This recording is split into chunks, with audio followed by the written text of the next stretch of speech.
Cher ami, je vous retrouve pour une vidéo très importante et j'ai besoin de votre attention et de votre soutien et de votre mobilisation pour faire tout ce qui est nécessaire pour empêcher une vague de profanation dans les églises de Paris les 6 et 7 juin prochains dans le cadre de la Nuit Blanche dont l'organisation a été confiée à Barbara Butch, la militante LGBT.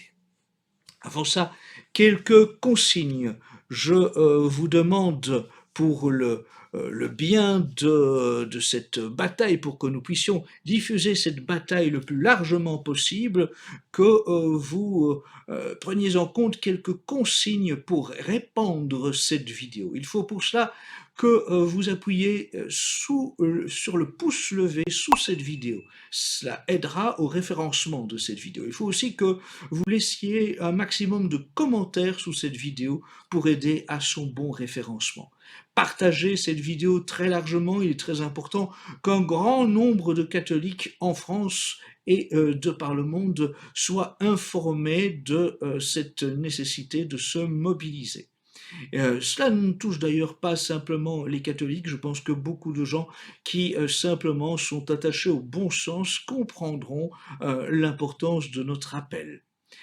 Par ailleurs, il faut aussi appeler à soutenir Civitas International au nom duquel je m'exprime dans le cadre de cette vidéo. Soutenez-nous par une adhésion, par un don. Ça nous permet de mener de campagnes d'information, de réaliser des vidéos de ce genre, de faire imprimer des documents, de pouvoir mobiliser plus efficacement contre les blasphèmes et les sacrilèges qui se multiplient. La semaine dernière, je vous parlais des vitraux satanistes prévus pour Notre-Dame de Paris. Cette fois-ci, je vous parle d'un sujet différent, mais qui recoupe mon précédent appel, c'est des profanations dans les églises de Paris. Soutenez aussi Civitas par des achats dans notre boutique en ligne. Ce n'est pas un appel mercantile que je vous lance, mais simplement il est important que nous puissions disposer d'un maximum de moyens financiers pour pouvoir mener efficacement nos campagnes. Enfin, vraiment, partagez cette vidéo, je vous le répète, sur tous vos réseaux sociaux, sur X, Twitter, sur vos blogs, sur Telegram, sur TikTok, sur Facebook, que sais-je, n'hésitez pas vraiment, il est très important qu'un maximum de gens aient accès à cette vidéo, à ces informations, que notre appel à la mobilisation soit entendu. De quoi s'agit-il? Le 6 et 7 juin 2026, la Nuit Blanche, dont la direction a été confiée à Barbara Butch par la mairie de Paris, investira plusieurs églises parisiennes. Elle sera pour cela payée 42 000 € par la ville de Paris. Oui, pour s'en donner à cœur joie, pour livrer des églises aux profanations et aux blasphèmes. Les mécènes de cet événement sont l'École nationale supérieure des beaux-arts, la RATP, Radio Nova et le groupe de luxe LVMH, groupe qui a déjà autrefois subventionné d'autres événements blasphématoires. Donc ne vous attendez pas dans le cadre de la Nuit Blanche, qui est un rendez-vous censé être culturel, qui se déroule durant toute la nuit, avec des spectacles, des concerts, le meilleur et le pire. Mais ne vous attendez pas à ce que la Nuit Blanche dans les églises soit l'occasion d'adoration eucharistique, de silence intérieur, de prière, de méditation spirituelle ou d'écoute de concerts de musique grégorienne, de musique liturgique. Non, non, non, non, ça serait trop bien, trop simple. Non, évidemment, on a confié à Barbara Butch le soin de, eh bien oui, d'installer la profanation dans une multitude d'églises de Paris. Je vous rappelle qui est d'abord Barbara Butch, parce que c'est important de la situer. Elle est directrice artistique de ces Nuits Blanches parisiennes, mais vous l'avez sans doute pour la première fois connue, elle n'est pas nécessairement restée dans vos mémoires, mais vous vous en souviendrez certainement, parce que lors de l'inauguration de la cérémonie d'inauguration des Jeux olympiques de Paris, elle occupait le rôle central, en lieu et place du Christ, dans une représentation blasphématoire de la dernière scène, entourée de drag queens à la place des apôtres.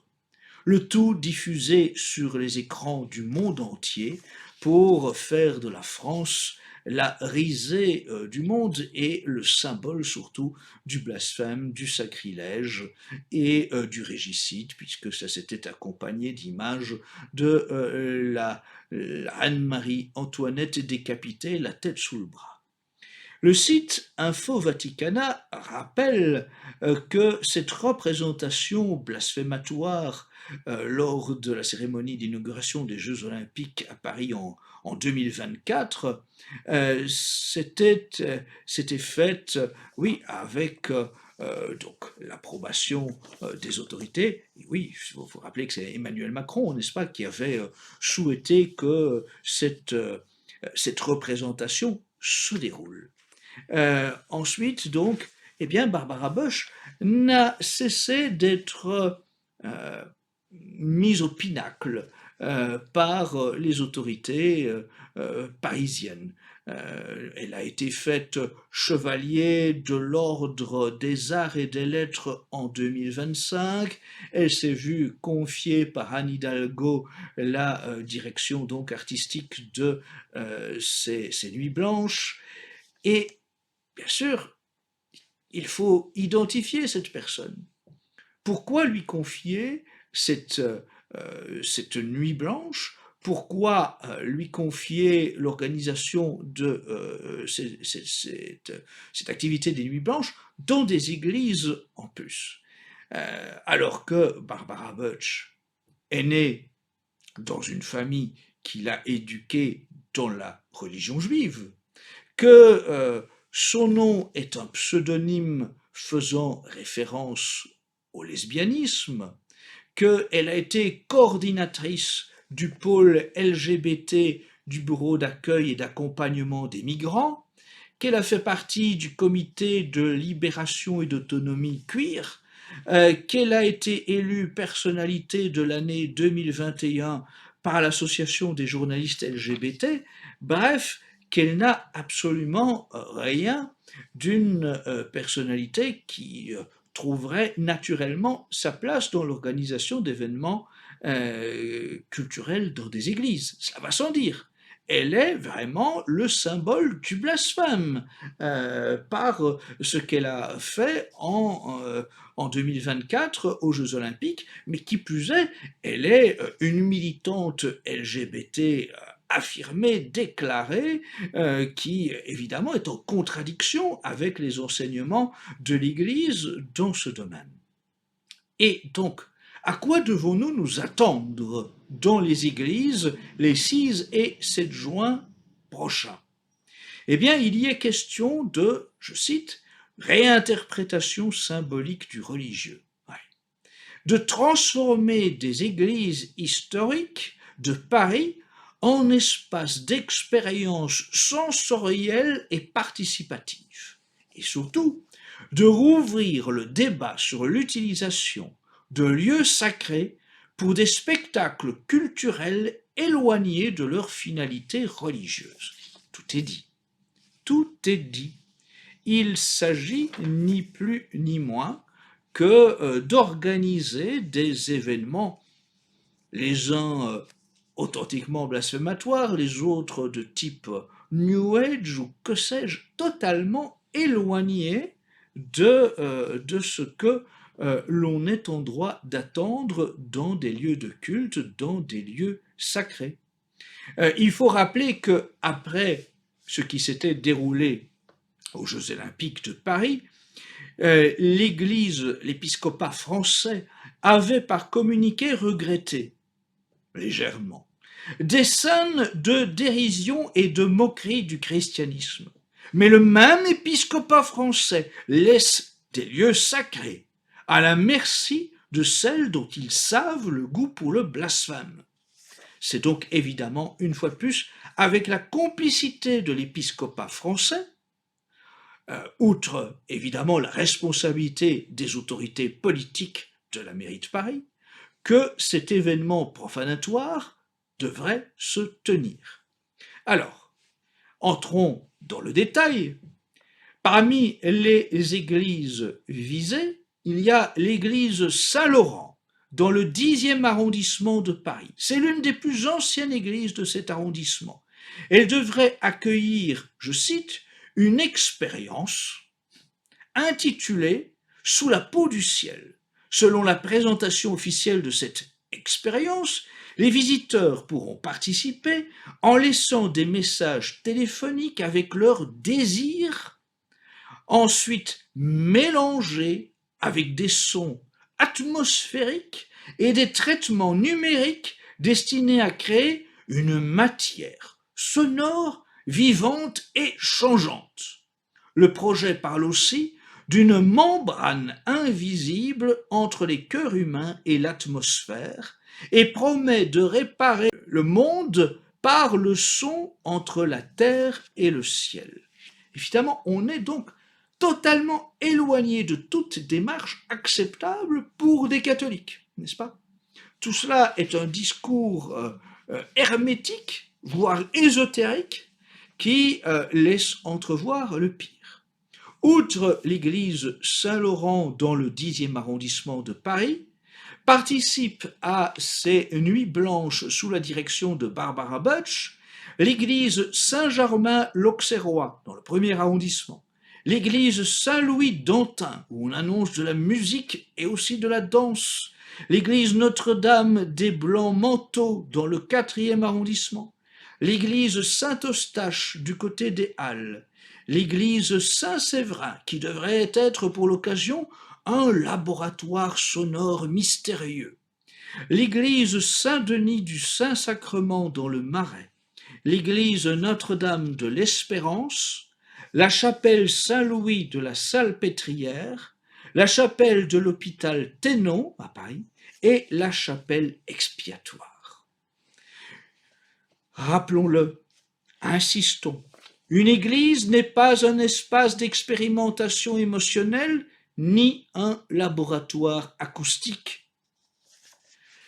Il y a une tendance croissante à l'utilisation des églises comme de simples lieux pour des expériences pseudo-spirituelles totalement déconnectées du culte catholique. C'est totalement inacceptable. De même qu'il est tout aussi inacceptable que des concerts de musique non religieuse aient lieu dans des églises.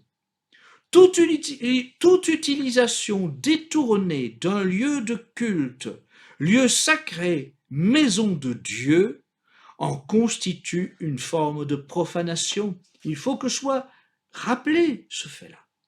C'est dans le droit de l'Église, c'est aussi même dans ce que la République a stipulé sur l'utilisation des églises après la confiscation des biens de l'Église par la République. Donc, c'est inacceptable. C'est à une profanation que nous devons nous préparer dans plusieurs lieux de culte et il faut nous mobiliser pour l'empêcher.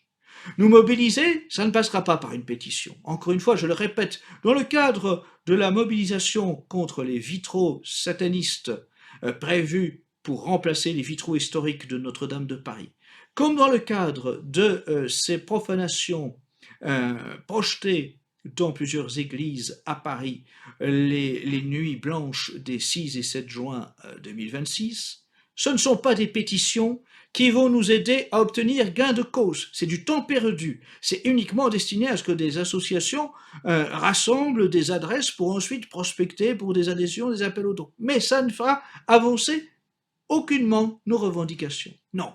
Il faut être ferme. Qui sont nos cibles? Les pouvoirs publics, mais ils sont évidemment sourds à nos appels, ils sont aux mains de la franc-maçonnerie.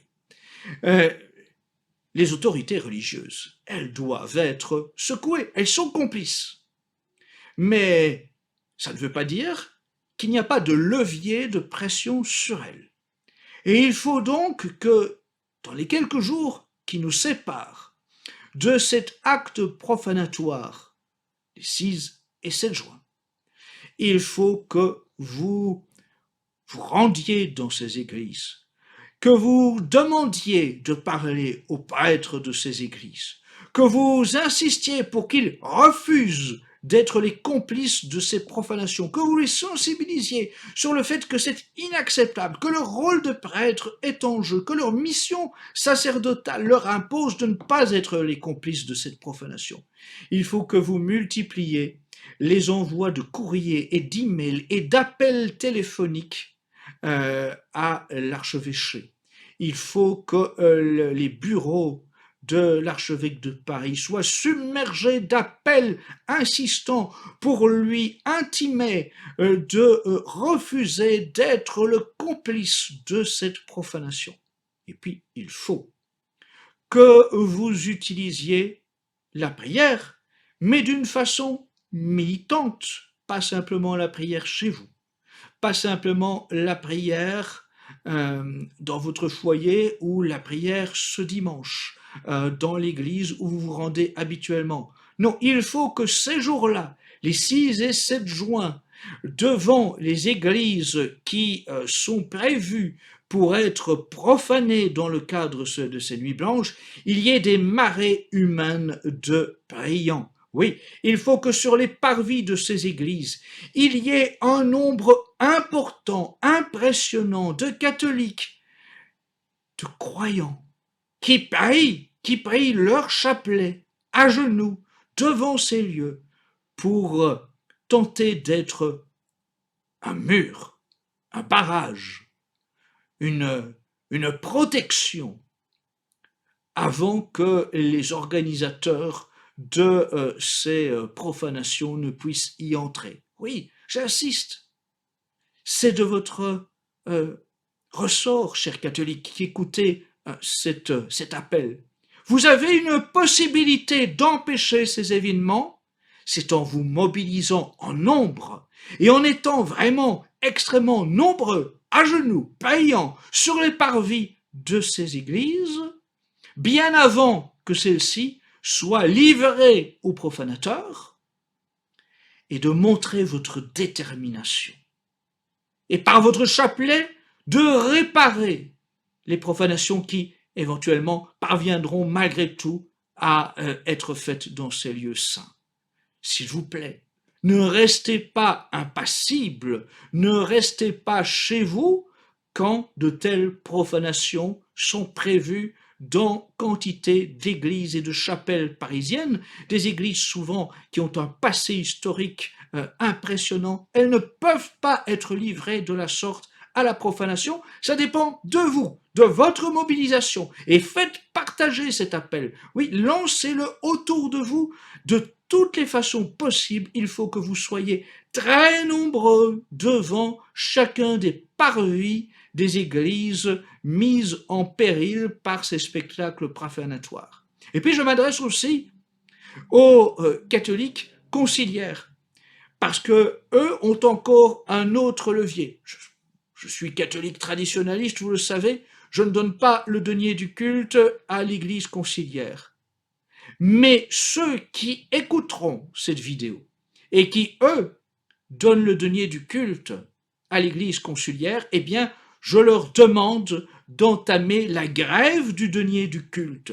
C'est aussi un levier. Cessez de financer